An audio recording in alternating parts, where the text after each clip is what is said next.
Isang mapagpalang umaga sa ating lahat, mga kasangga ko kay Kristo, mula sa The Solid Rock Morning Devotion. Isang kagalakan na muli tayo ay makapagbulay-bulay sa salita ng Panginoon sa umagang ito. Mga ilang minutong pagbubulay-bulay ng mga salita ng Panginoon upang papurihan at sambahin ang ating Panginoong Hesukristo. Yan! Isang magandang umaga, mga kasangga. Sa bawat pagmulat natin ng ating mga mata sa bagong araw, isang paalala ang hatid ng Diyos sa atin na kahit anuman ang dumating na unos, siya ay ang ating matatag na sandigan sa mundo ng puno ng pagbabago, kaguluhan at kawalang katiyakan. Napakahalagang malaman kung saan tayo nakatayo. Ang The Solid Rock Morning Devotion, ito ay paalala na ang ating pananampalataya ay dapat nakatayo sa matibay na pundasyon. At iyon ang walang iba kundi ang Panginoong Hesukristo. Tulad ng sinabi sa Mateo 7, ang bawat nakikinig sa aking mga salita at nagsasagawa nito ay tulad ng isang taong matalino na nagtayo ng bahay sa ibabaw ng bato. Bumuhos man ang ulan, bumaha man, at humangin mang malakas, hindi ito gumuho. Ang The Solid Rock ay sumisimbolo ng katatagan sa tiwala at katiyakan ng pag-ibig ng Diyos. Kapag ang ating buhay ay itinayo sa Kanya, hindi tayo madaling matinag ng mga problema, ng tukso o takot. Maaaring yumanig ang ating paligid, mga kasangga. Ngunit nanatiling matatag ang ating pananampalataya sapagkat ang ating pundasyon ay si Hesukristo. Kaya sa ating morning devotion, mga kasangga, ngayong umaga, anyayahan natin ang presensya ng Diyos sa ating mga puso. Tayo ay magpasalamat sa Kanya na siya ang ating matibay na bato, ang ating kanlungang lakas at pag-asa sa bawat araw ng ating mga buhay. Ang ating pong pagninilayan ngayong umaga, mga kasangga, ay matatagpuan sa Apokalipsis o Pahayag 4, talatang 5. No? Pahayag, Kabanata 3, talatang 5. Ito po ang sinasabi. Ang magtagumpay ay daramtang gayon ng mga mapubuting damit at hindi ko papawiin sa anumang paraan ang kanyang pangalan sa aklat ng buhay. At ipahayag ko ang kanyang pangalan sa harapan ng aking Ama at sa harapan ng kanyang mga alagad. Pinagpala na po tayo sa pagkabasa at pagkarinig ng kanyang mga salita. Tayo po ay manalangin. Ama naming Diyos na makapangyarihan sa lahat, narito muli kami lumalapit at nagpakumbaba sa iyong harapan, O Diyos, na humihingi ng kapatawaran sa aming nagawang mga kasalanan. Patawarin niyo po kami, O Diyos, at bigyan niyo po kami ng karunungan upang makasunod sa iyong kalooban at gabayan niyo po kami sa lahat ng aming mga ginagawa. Aming tinataas sa inyo ang aming mga kaibigan o kasangga na nangangailangan ng kagalingan dahil sa mga karamdaman, pagalingin niyo po kami, Panginoon. Panginoon Hesus, lumalapit po kami sa iyo ngayon, umaga, na aming inudulog ang kagalingan ng may mga karamdaman. Haplusin niyo po sila at pagkalooban ng panibagong lakas upang sila ay muling makapaglingkod sa iyo, O Diyos. Patawarin niyo po sana kami sa kaming mga kasalanan at pagkalooban ng kagalingang pangkaluluwa. Salamat, Panginoon, sa kagalingan ng aming kasanggang si Maricon at naway patuloy na kagalingan ang ipagkaloob mo sa kanya, O Diyos. Pinupuri kita, Panginoon, dahil sa pagpapagaling mo sa aming mga kasangga, si Maricon at iba pa, Panginoon, na hindi namin nababanggit ang pangalan. Patuloy mo silang pagkalooban ng lakas. Patuloy mo silang pagalingin, Panginoon. Amin ang inilalapit sa inyo, O Diyos, ang aming bayan. Bigyan mo kami ng tapang na ipaglaban ang tama at mamuhay ng ayon sa iyong kalooban. Sa iyo po namin ipinagkakatiwala ang aming bansa, Panginoon. Ipagkaloob mo sa amin ang kapayapaan, kaunlaran at gabay sa bawat hakbang. Mangyaring alisin ang diwa ng pagkamakasarili, kayabangan at katiwalian mula sa aming mga pinuno. Hayaan silang magkaroon ng makadiyos na budhi at integridad upang akayin ang aming lipain na magkaroon ng magsaganang kaunlaran. Aming inilalapit sa inyo ang aming mga kasangga na naghahanap buhay sa mga lansangan na sila iyong ingatan sa mga masasama. Aming inilalapit sa iyo ang mga kapatid na naghahanap ng trabaho, lokal man o abroad, naway masumpungan nila ang trabaho. Tulungan niyo po sila, Panginoon. Aming nilalapit sa inyo ang aming mga kasangga na nagsiselebrate ng kanilang kaarawan. Pagpalain mo po sila, O Diyos, at ingatan mo sa lahat ng oras at ilayo mo sila sa anumang kapahamakan.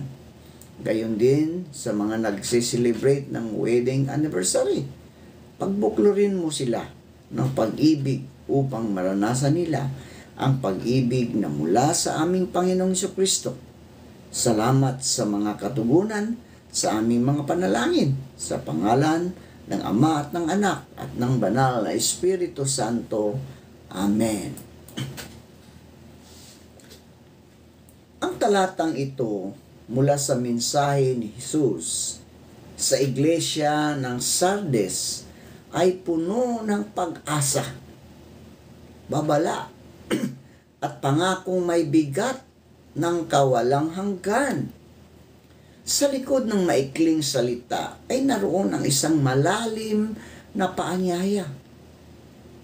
Manatili kang tapat, magpakatatag, at magmahal ng tunay sa Diyos hanggang wakas. Ang magtagumpay, ang panawagan sa pagtitiyaga. Hindi sinabi ni Jesus na ang sinumang nagsimula, kundi ang magtagumpay. Hindi sapat ang simula. Ang mahalaga ay ang pagtatapos. Sa buhay Kristiyano, mga kasangga, may mga panahon ng pagod, pag-alinlangan, at pakiramdam na wala nang nangyayari. Ngunit ipinaalala ng talatang ito na may gantimpala, May gantimpala ang nanatiling tapat kahit sa gitna ng mga pagsubok at laban sa tukso. Ang tagumpay dito ay hindi tagumpay ng sariling lakas. Ito ay bunga na ang grasya ng Diyos, kapangyarihan ng Espiritu Santo at determinasyong manatiling nakakapit sa Panginoon. daramtan ng puting damit. Ito'y simbolo ng kadalisayan at pagtanggap. Ang puting damit ay tanda ng paglilinis ng dugo ni Kristo. Pagtanggap sa isang banal na pamumuhay, kaligayahang walang bahid sa kaharian ng Diyos. Sa mundong madalas nagdadala ng dungis, mga kasangga, kasalanan, kompromiso, tukso, at masamang impluensya, may pangako si Jesus. Kung ikaw ay mananatiling tapat, ako mismo ang magdadamit sa iyo ng aking kabanalan at kaluwalhatian. Ito ay paalala na ang kabanalan ay hindi lamang kondisyon, kundi gantimpala rin, mga kasangga. Gantimpala rin. Hindi tayo magpapakabanal para lamang makalusot sa langit, kundi dahil ito ang kasuotan ng mga mamumuhay sa presensya ng Diyos magpakailanman. Hindi ko kailanman buburahin ang kanyang pangalan sa aklat ng buhay. Yan ang pangako ng katiyakan, mga kasangga. Isa ito sa pinakamakapangyarihang pangako sa buong Biblia. Ang aklat ng buhay ay ang talaan ng mga tinubos, ng mga tunay na sa Diyos at ng mga mamumuhay kasama niya sa walang hanggan. Sinabi ni Jesus, kung ikaw ay magtatagumpay, hindi kita itatakwil, hindi kita kakalimutan, at hindi kita aalisin sa aking piling. Ito ay pangakong personal, mga kasangga. Ito'y pangakong matatag at pinagpala ng katiyakan. Sa mundong madalas nagtatakwil o nakakalimot sa Diyos, hindi ka malilimutan, mga kasangga. Kilalanin o kikilalanin ko siya sa harap ng aking Ama at ng kanyang mga anghel. Ang pinakamataas na parangal, mga kasangga. Isipin mo yun, ha? Isang araw, sa harap ng kaluwalhatiang hindi nasusukat at sa presensya ng Ama at ilang libu-limong mga anghel, banggitin ni Jesus ang iyong pangalan. Di ba? Kung banggitin ni Jesus ang iyong pangalan, hindi ka lamang tatanggapin, mga kasangga, ipagmamalaki ka pa niya. Ito ang tunay na sukatan ng tagumpay. Hindi ang papuri ng tao, mga kasangga. Hindi ang palakpak ng mundo, kundi ang pagkilala ng Diyos mismo sa iyo.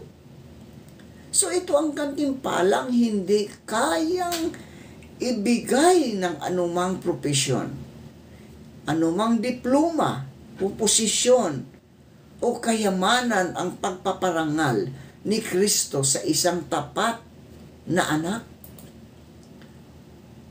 Ito ngayon ang mensahe, mga kasangga. Ang pahayag, Kabanata 3, talatang 5, ay paanyaya at pangako. Paanyaya na magpatuloy, no? Magpatuloy, huwag sumuko, huwag bumitaw. Ito'y pangako ng kabanalan, katiyakan, at kaluwalhatian nagmumula kay Kristo Jesus mismo. Ang mundo ay pansamantala, mga kasangga. Ang mundong ito ay pansamantala lang. Ngunit ang puting damit, ang aklat ng buhay, At ang pagkilalang mula sa Panginoon ay walang hanggan. Kaya mga kasangga, kung pagod ka, kung pakiramdam mo tila walang nangyayari, alalahanin mo mga kasangga, ang pangako ng Panginoong Hesukristo, ang magtagumpay, siya ay akin at hindi ko siya kailanman iiwan. Manalangin tayo. Panginoong Hesus, salamat po sa panibagong araw na inyong ibinigay. Salamat sa buhay, sa lakas at sa pag-asa na muli ninyong pinaningning sa aking puso. Sa araw na ito, nawa'y samahan ninyo ako sa bawat hakbang. Bigyan ninyo ako ng karunungan sa aking mga desisyon, katatagan sa gitna ng mga pagsubok, at pusong mapagpakumbaba sa lahat ng aking gagawin. Linisin ninyo ang aking isip at damdamin. Punuin ninyo ako ng kapayapaan, pag-ibig at kagalakan. Gamitin ninyo ako bilang daluyan ng kabutihan at biyaya sa ibang tao. Inihahabilin ko po sa inyo ang buong araw na ito, naway magawa ko ang lahat ayon sa inyong kalooban. Pagpalain mo po, O Diyos, ang aming mga kasangga na patuloy ng nakikinig sa iyong mga salita at isinasabuhay. Ingatan niyo po sila, Panginoon, anuman ang kanilang mga ginagawa. Ikaw, O Diyos, ang siyang maging sentro ng kanilang buhay upang magkaroon sila ng kapayapaan, proteksyon, Panginoon, sa kanilang buhay. Maraming salamat po, O Diyos, sa lahat ng mga katugunan sa aming mga panalangin. Sa pangalan ng Ama at ng Anak at ng Banal na Espiritu Santo. Amen at Amen.